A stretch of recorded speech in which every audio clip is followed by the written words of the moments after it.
Good morning students, welcome to the Preeti Mehta's English classes. मैंने आपको previous video में the portrait of a lady की summary करवाई और आज इस वीडियो में मैं आपको इसके क्वेश्चन आंसर्स करवाने जा रही हूँ। खुशवंत सिंह ने इसको नरेट किया है और खुशवंत सिंह ने इसको ब्यूटीफुली ढंग से इसको बहुत अच्छे रिलेशनशिप को नरेट किया है।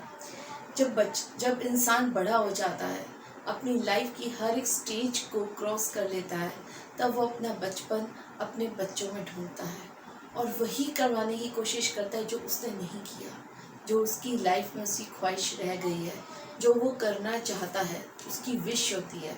और हर बड़ा इंसान अपने बच्चों को एक बहुत अच्छा इंसान बनाना चाहता है। लाइफ में जो उसकी विशेस होती हैं, जो उसकी डिज़ायर्स होती हैं, वही वो अपने बच्चों को देना चाहता है। उन्हीं डिज़ायर्स को उन्हीं से पूरा करवाता है। खुशवंत सिंह ने the portrait of a lady जो इस चैप्टर को नरेट किया है, एक बहुत अच्छे रिलेशनशिप को पोर्ट्रेट किया है, ग्रैंड मदर और ग्रैंड सन को। और आपने समरी में, पूरी समरी में इसको समझ लिया होगा।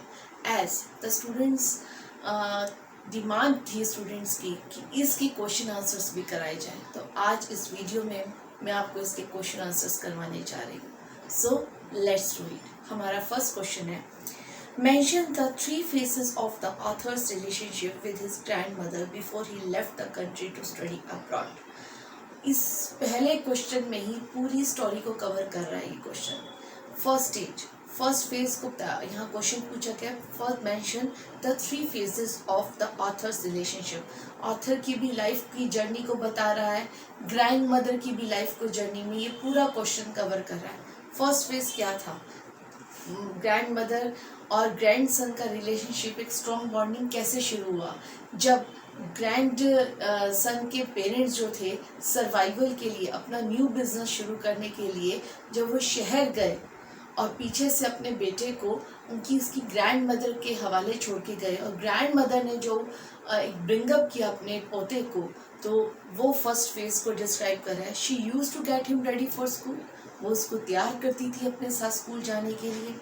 गेव हिम ब्रेकफास्ट, उसको अपने साथ उसका ब्रेकफास्ट खिलाती थी, फीड कराती थी उसको। Went with him to school, उसके साथ स्कूल जाती थी। स्ट्रे डॉग्स को स्ट्रेन चपातीज देती थी, उसके साथ स्कूल में पढ़ती थी। एज आई टोल्ड यू कि स्कूल जो है वो टेम्पल के बीच में ही था, तो वो अपने स्क्रिप्चर्स को पढ़ा करती थी और वो अपनी स्टडीज़ को किया करता था। मतलब उसके साथ ही अपनी लाइफ को अकम्पेन्ड होकर चलती थी। हेल्प हिम, उसके लेसन्स के साथ उसकी मदद करती थी। यानी कि पूरा बचपन, अपनी लाइफ की जर्नी जो थी वो अपने पोते के साथ बिताती थी। सेकेंड फेज, जब उसके पेरेंट्स ने, ऑथर के पेरेंट्स ने ग्रैंड मदर और अपने बेटे को बुला लिया शहर में, तब कैसा रिलेशनशिप था। अब स्कूल, इंग्लिश मीडियम स्कूल्स में वो जाने लगा था। अब वो बाय फुट नहीं जाता था, तो बसेस चलती थी, बसेस में जाता था। Begin when they were shifted to the city, author joined an English school and he also went by the bus, वो बस के थ्रू जाता था। Now no longer, अब ओल्ड लेडी उसको एक इंग्लिश मीडियम स्कूल में जो टेक्निकल सब्जेक्ट्स थे, साइंस, मैथ्स, उसमें हेल्प नहीं कर पाती थी, because she is not so educated ना। उसकी लाइफ, जब उसने अपनी स्टडीज़ की थी, अपनी टीन एज में की थी, अपनी यंग एज में थी, तब उसकी ये स्टडीज़ नहीं थी, तो वो नहीं हेल्प कर पाती थी स्पेशली। और इसको इस बात का दुख था, म्यूज़िक लेसन्स वो जो लर्न करता था स्कूल्स में, ग्रैंड मदर को म्यूज़िक लेसन्स बिल्कुल भी नहीं पसंद थे। क्यों? क्योंकि वो ये समझती थी music lessons dignified people, dignified families के सीखने का सब्जेक्ट नहीं है। वो ऐसा सोचती थी, थोड़ी कंजर्वेटिव वैल्यूज़ रखती थी, इसीलिए वो इस चीज़ के लिए बहुत ही बुरा मानती थी। तो थर्ड फेज क्या बोलता है, it begin when the author, जब ये ऑथर जो था यूनिवर्सिटी पढ़ने गया, जो एक रूम था, अब जैसे से बड़ा होता गया, बच्चा जैसे से बड़ा होता रहता है, उसके माँ बाप के साथ जो टाइम है वो कम बिताता है। आप भी अपने लाइफ को देख लीजिए, अपनी लाइफ को स्टडी कीजिए। जब छोटे थे तब अपने पेरेंट्स के साथ बिताते थे, जैसे जैसे स्कूल जाने लगे थोड़ा थोड़ा टाइम अपने फ्रेंड्स के साथ बिताने लगे, फिर थोड़ा सा और बड़ा होने लगे, फिर और अपने टीचर्स अपने फ्रेंड्स के साथ उनका आपका रिलेशनशिप और स्ट्रांग होता गया, और फिर स्टडीज़ का प्रेशर होता गया, ट्यूशन्स का प्रेशर होता गया, घर में वक्त कम बीतता था, पेरेंट्स के साथ कम बीतता था, आपके पेरेंट्स भी अपने बिजनेस में बहुत ज़्यादा बिजी, उनका भी हैक्टिक स्केड्यूल रहने लगा, तो आप दोनों का जो रिलेशन है मतलब वो कम टाइम जो स्पेंड कम होता था। इसी तरह ऑथर भी जैसे जैसे एज बढ़ती गई, अपने काम के लिए अपनी स्टडीज़ में वो जितना इन्वॉल्व होता गया, उस ढंग से उसकी ग्रैंड मदर के साथ जो उसका रिलेशनशिप था, उनका जो टाइम स्पेंडिंग था वो भी कम होता गया। पहले वो रूम तो शेयर करता था, अब वो शहर में आ गए थे तो एक रूम तो शेयर करते थे, एटलीस्ट ग्रैंड मदर को, अपने बेटे को, अपने पोते को देखकर एक ही रूम में, तो उसको एक सेटिस्फेक्शन तो होती, उसको खुशी होती थी। लेकिन जब से वो यूनिवर्सिटी लग गया, जो एक रूम शेयर होता था अब वो भी नहीं होता था, अब उसने रूम सेपरेट कर दिया, वो अब्रॉड भी चला गया था, जो इसीलिए जो कॉमन लिंक था फ्रेंडशिप का वो भी टूट गया था। तो पूरी स्टोरी जो है वो इस फर्स्ट क्वेश्चन को कवर कर रही है, first phase, second phase and third phase. Now come to the next question, question number 2। 3 reasons why the author's grandmother was disturbed when he started going to the city school। 3 reasons बताने हैं कि जब वो शहर में पढ़ने गया तो वो ग्रैंड माँ जो थी वो बहुत ज़्यादा डिस्टर्ब क्यों हो गई थी। मैंने पहले क्वेश्चन में ही थोड़ा सा इसका हिंट दे दिया था। पहले तो वो इंग्लिश मीडियम स्कूल में जाने लगा था क्योंकि उसको साइंस, मैथ्स, टेक्निकल सब्जेक्ट्स नहीं जानती थी, इसीलिए वो थोड़ी सी अनहैप्पी थी क्योंकि, और दूसरा अब वो अपने बच्चे को पढ़ाई में मदद नहीं कर पाती थी। सेकेंडली, उनको स्कूल में रिलीजियस मैटर की स्टडीज़ नहीं करवाई जाती थी, उनके रिलीजन के कल्चर के साथ नहीं जोड़ा जाता था, उनको नहीं समझा जाता था, गॉड हॉली बुक्स नहीं पढ़ाई जाती थी, जिससे भी उसको वो नाराज़ थी। थर्ड रीज़न, म्यूज़िक क्लासेस वो सोचती थी डिग्निफाइड फैमिलीज, डिग्निफाइड पीपल नहीं के सीखने की चीज़ नहीं है, इसीलिए वो ऐसा सोचती थी, ऐसी due to her conservative thinking उसको वो ऐसा सोचती थी, इसीलिए वो डिस्टर्ब रहती थी जब वो शहर में पढ़ने गया। Now come to the next question, question number 3। 3 ways in which the author's grandmother spent her days after he grew up। Author की ग्रैंड मदर जो थी अब अपना समय कैसे बिताती थी। अब ऑथर के पास तो इतना टाइम होता नहीं था क्योंकि उसकी पढ़ाई, उसकी स्टडीज़, उसके फ्रेंड्स, उसका भी अपना एक सोसाइटी में सर्कल हो गया था।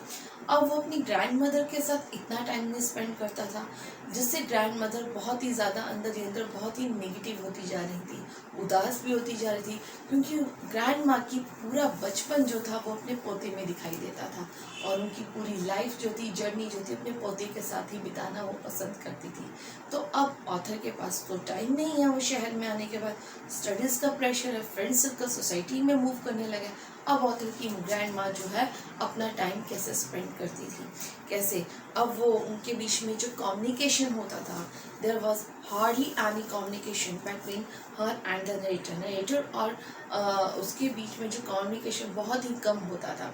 Now she began to ply the spinning wheel.